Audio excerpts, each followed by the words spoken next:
Deadly floods in KwaZulu-Natal in April this year displaced so many people. Around 6,000 victims have been living in temporary shelters in community halls and churches since then, when their homes were destroyed. The shelters, of course, are there to provide a roof over their heads, but some people living there say that they're being abused by those who are meant to protect them.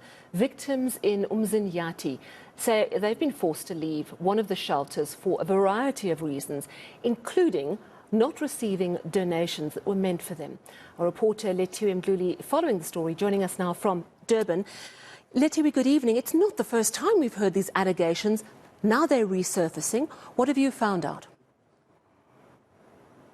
Well, Sally, we actually visited Umzinyathi today, and we spoke to over 10 flood victims who are currently residing in a very small house in Umzinyathi. They say that they have been forced to leave a shelter that was found by the municipality because they faced abuse in that shelter. They are claiming that they did not receive food while residing there, and they are also saying that the donations that were donated by Good Samaritans to them did not reach them. While speaking to them earlier on today, they even made allegations that their children are currently living at various places, being taken in by neighbors and also being taken in by people who are relatives, because the shelters in the area are saying that they do not have enough space. They are also claiming that the officials in those shelters refuse to register some of the flood victims,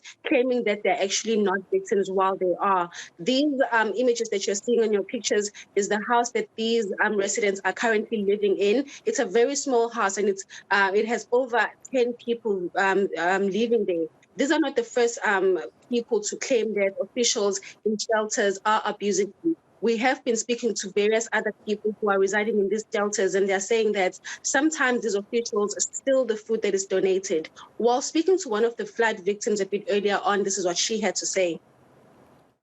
Besingahleli kahle ngoba besivede sigcwele nalokuthi ke makufika ukudla asidli ngendlela. Okwesinye isikhathi kuyaphela ukudla singakutholanga sonke. Nanokuthi makufika impahla asitholi. Batheke kabuhlungu phela ngoba ulambile, udilikelwe, izingane zasafarisha lapha njengomuntu owumama nje uhlaxakekile ngaso sonke isikhathi ngoba wena noma ungalidla lelo plate kodwa izingane zakhe ayidlila ngithi.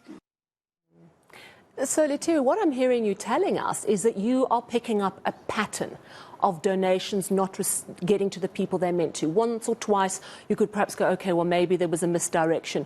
But what I'm hearing you saying is that you're now picking up a fairly regular pattern of donations not being channeled to the right people. So what are the authorities saying to you? Well, I had a chance to speak to the ward councillor there in Umzinyathi, and he's saying that he was actually not aware of these allegations. He is also claiming that these flood victims did not visit his office. But while I was speaking to the flood victims, they did say that they have tried to make contact with the local ward councillor, but he blue-ticked them on WhatsApp.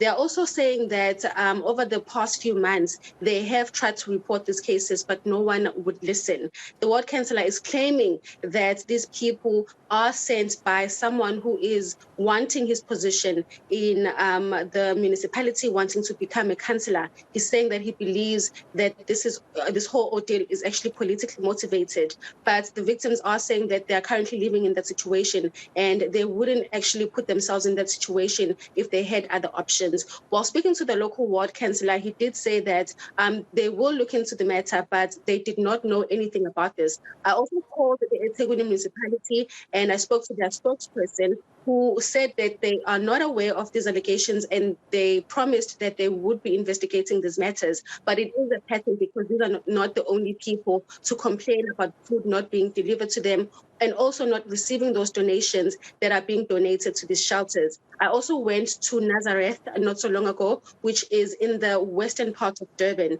I spoke to a few people who are residing in shelters there as well, and they made the same allegations. When I spoke to the municipality, they also said they would investigate that matter. And they did say that sometimes in these cases, most people don't want to come forward because they fear that they will be victimized. So it's very hard for them to then institute or try and investigate these allegations because they don't have people to talk to so that they can follow up. But while speaking to the local ward councillor, Mpilo Mkhize, this is what he had to say to me. They were supposed to come to my office to give me such information because I have no clue really at all. I'm getting this for the first time from you, that there are people who are just away from the center. People who are leading it are people who have been contesting us as the ANC since 2011, 2016, 2019 elections. They have been contesting us as the ANC. And I can even predict that even in 2024, they will also be contesting elections against the ANC.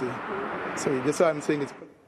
As you're saying, of course, Lethiwe, there are a lot of allegations of these food parcels not getting to the right people. Really glad that you're on that story. That's our reporter in Durban, Lethiwe Mdluli.